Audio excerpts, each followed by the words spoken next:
Hey guys, Alex from 7th Hour Films back again with Frieren. Last time around, we had perfect replicas, where basically, Frieren and Fern, I totally didn't forget their names for a second, they made it to the bottom of the dungeon where Denken and his gang were, and they were being held up because they could not defeat the replica of Frieren. And then they all just kind of sat around trying to come up with ideas. And at the end, Fern said that she had an idea that she might be able to kill Frieren. And that piqued Frieren's interest, definitely. Meanwhile, they were also talking about could they potentially hypnotize a replica. And they cut to the hypnosis specialist that was in the dungeon, trying to hypnotize the replica of Zenza. I always forget her name at the beginning of the video. And failing to hypnotize her in the same way that I fail to remember her name. So, yeah. So she's out, so hypnotizing is out, but we just gotta see what Fern's plan is. So that's pretty much where we left off. Like always, the reaction is down in the description and in the pinned comment for your viewing pleasure. So let's go ahead and jump right into this episode of Frieren. Here we go.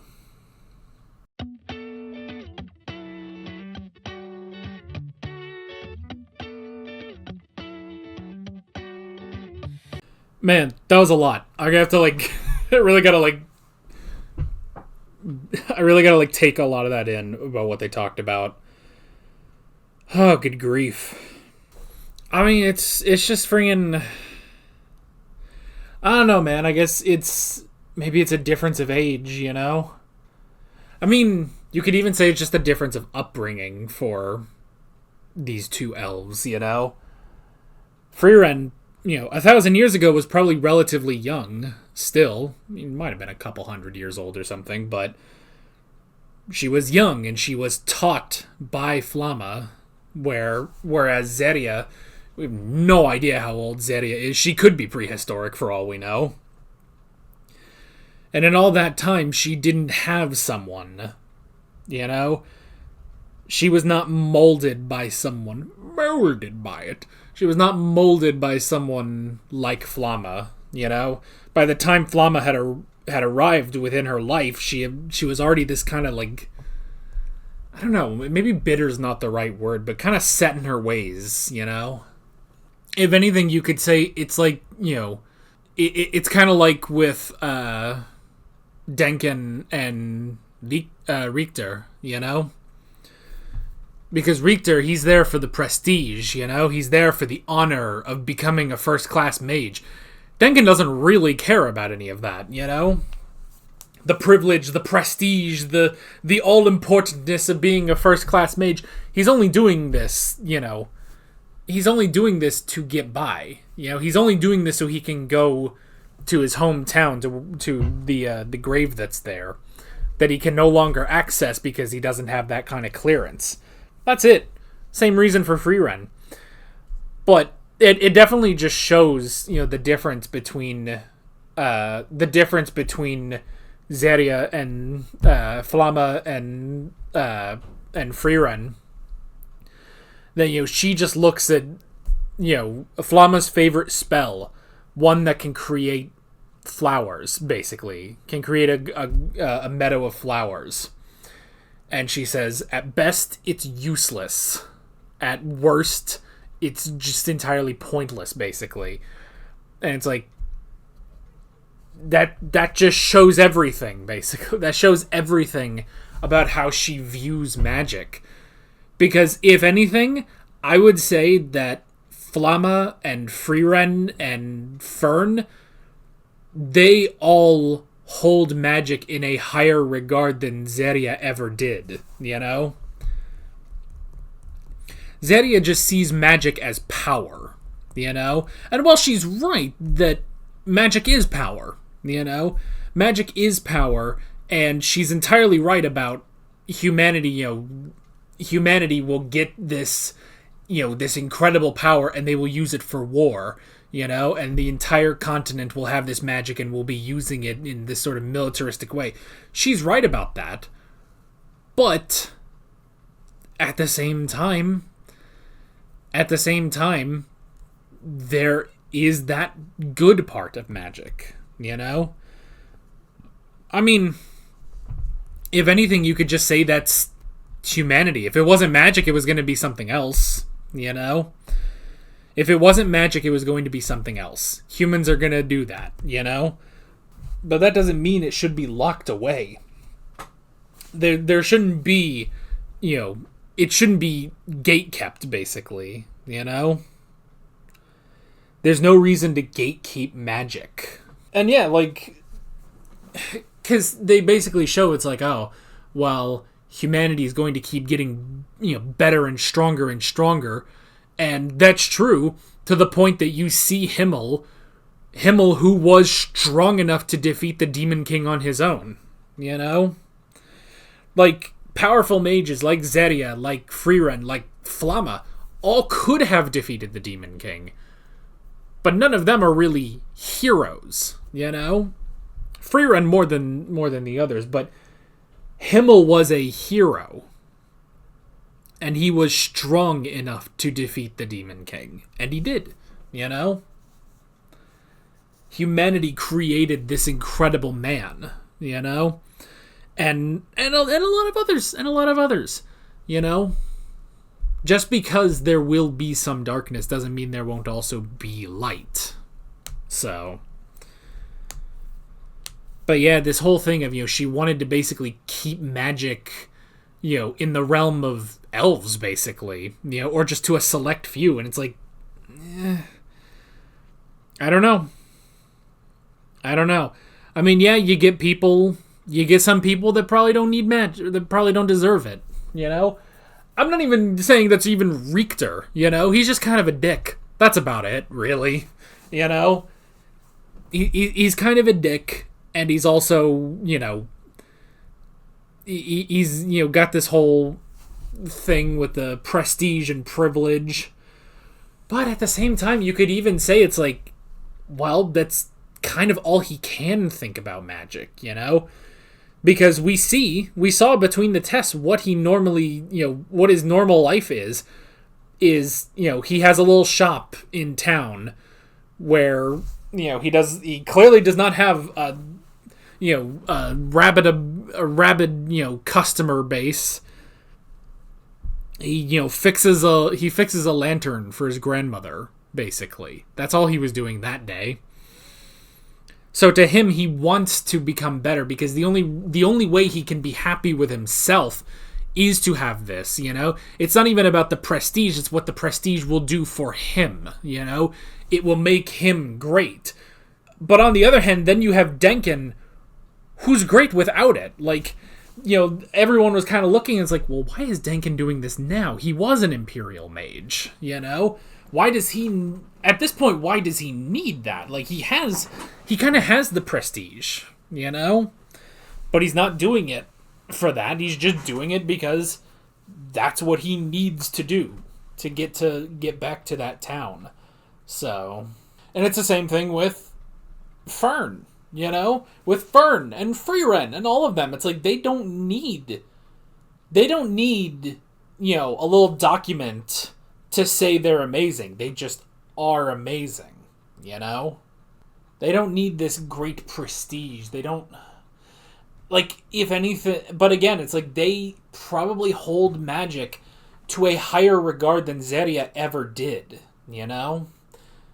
Because even though, like with Fern, you know, Fern treats magic as just a tool, practically. You know, it's the thing that lets her survive, you know? It's the thing that she chose to help her get by in the world, you know? But even with that, she sees the amazing things that magic can create, you know? It was the same thing for Frieren, that, you know, she kept up with her studies, she saw these incredible things, you know, she sees these incredible things, and then, you know, on top of seeing, you know, like Flamma's favorite spell to make an entire field of flowers, then one blue-haired idiot came along 1,000 years later and was like, yo, this is dope. This is actually dope, though. I want to hear Himmel saying that.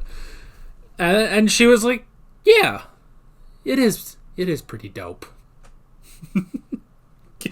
Can we get... That sounds like a blooper that would have been in, like the Full Metal Alchemist bloopers, you know, that whole blooper reel, which is hilarious. It's like, that feels like it would have been a blooper for this show. She's like, wow, this is really dope, Frieren. And then Frieren turns like, it is really dope. And then you just hear eyes and it's like, the fuck are you guys talking about? Anyway. That would have been funny, but whatever. I'm just making up bloopers. Isn't that fun? But yeah, Zeria, I don't want to say she's bitter. I started to think that, but it's not even that. It's just, she just has a completely different view of what magic is. She views magic as power and not really anything else, you know? Whereas it's magic. Magic. Like, think about how we use that word, you know? Like, you see something and you're like, wow, that's magical. Magical, you know? The way we use that word a lot of times is in a way of like, we see something that pretty much cannot be. It is magical, you know? But Zeria does not see it like that, you know? So that was interesting. It took me a minute because like I got pretty quiet during that section, I'm gonna be honest, and that's really just because like I'm trying to take everything in, you know, just trying to take everything in of what they were saying. But yeah, it's just Zeria. It's not even that she's bitter. She's just those are her preconceived notions about magic, and because of that, she gatekeeps it. She still gatekeeps it, you know, because while yes, you can go and you can learn magic, there's this entire imperial structure and class system within it that it's like, if anything, she got her way. Like, Flamma probably just wanted an academy that taught magic, you know? That's probably what she wanted. And sure, you become an imperial mage at some point, but I imagine she just wanted an imperial academy where anyone could go and learn magic. But Zeria infused it with this entire caste system, basically, you know? This entire class system where you need these certain things, and it promotes these ideologies of magic is power, magic is status, which if anything doesn't make you very different from the demons. There's something someone needs to say at some point. I'm sure that would piss her right off, but if anything, yeah, that doesn't really make you different from the demons. It's all about power and prestige.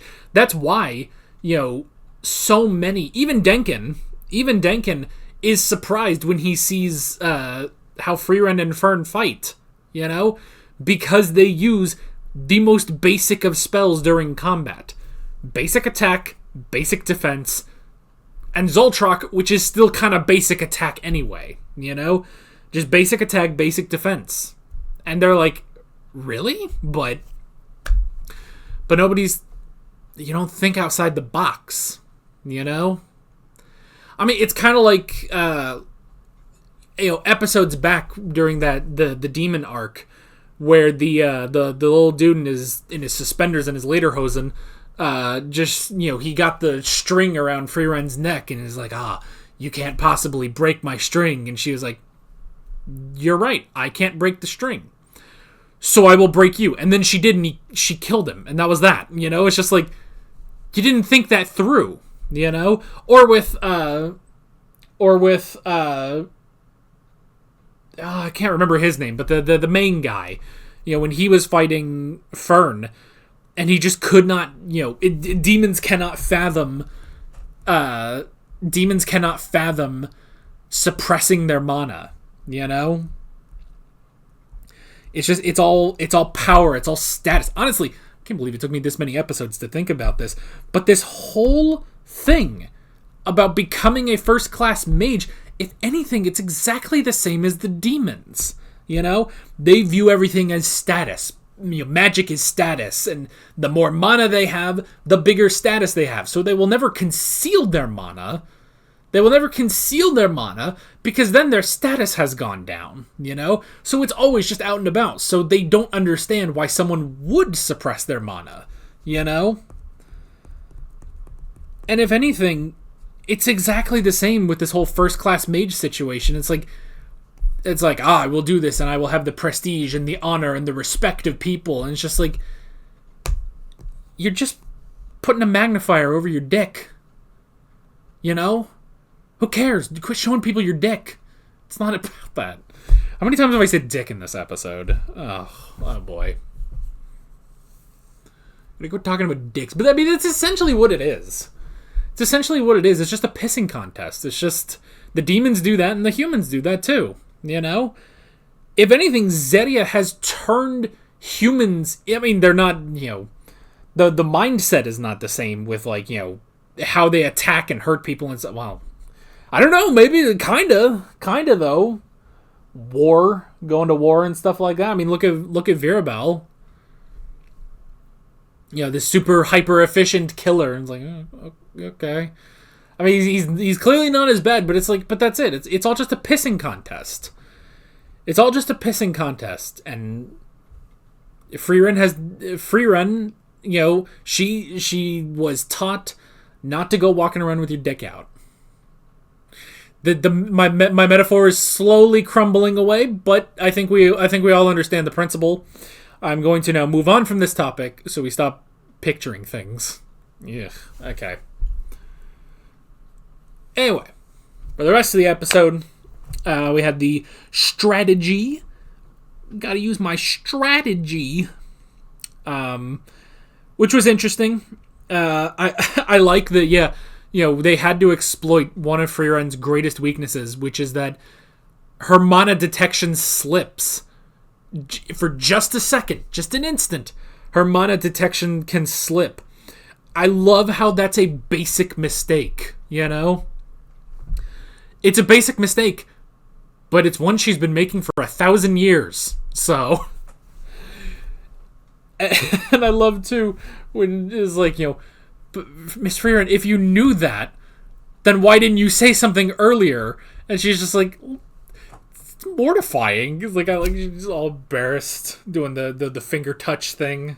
So that was great. It was adorable, but I genuinely thought it was going to be something about they gotta put her to sleep, you know? But I like that. Again, it still works because it's, you know, it's a flaw that only Fern would really know. I mean, apart from Frieren. Frieren knows the flaw. She doesn't want to say it. Fern has been around her long enough to notice it, you know? And I like that moment, you know, when Dankin's like, how did I not notice that when we fought? Dang it! So that was funny. And then they used Fern using Zoltrak, I like too. There's an L in Zoltrak. There we go. Fern using Zoltrak. I like that because it's like, yeah, Zoltrak is so recent that it's like... It's so recent that Frieren would not, like... It's not ingrained in her mind yet, which is funny. But for Fern, Zoltrak has been what she has learned all her life, so... It's just that tiny little delay where the doppelganger would think. It's that, like, you know, just a fraction of a second delay where she would have to think about what to do against Zoltrak, that Fern would be able to do it. And she did. So that was good. I like that. And yeah, they defeated the Frieren doppelganger, and with that should mean that the door can be opened. The seal should be gone, hopefully. And then they just have to deal with all the other doppelgangers that are coming their way. And if they can do that, they can go in, kill the Spike Spiegel, and then they can get the treasure and pass the test. So, man, we got 3 more episodes of this show. 3 more episodes of this season. Oh, I'm going to miss this show so much. But we do at least know that Season 2 is coming out this year, so I'll be excited to get back to that. If I were to guess, it's probably coming out in the fall anime season, so it'll probably be a little bit, but that's okay. But that is basically it. With all of that being said, I'm Alex from 7th Hour Films, and I will see you guys next time. Take care. Alright guys, thanks for watching this video. There's a bunch of links on screen if you want to go click around any of those. There's a playlist with all of my Frieren reactions, as well as another video you can go click on if you want. There's also a subscribe button and a Patreon button on screen, as well as other links in the description if you want to go check out any of those. See you guys later.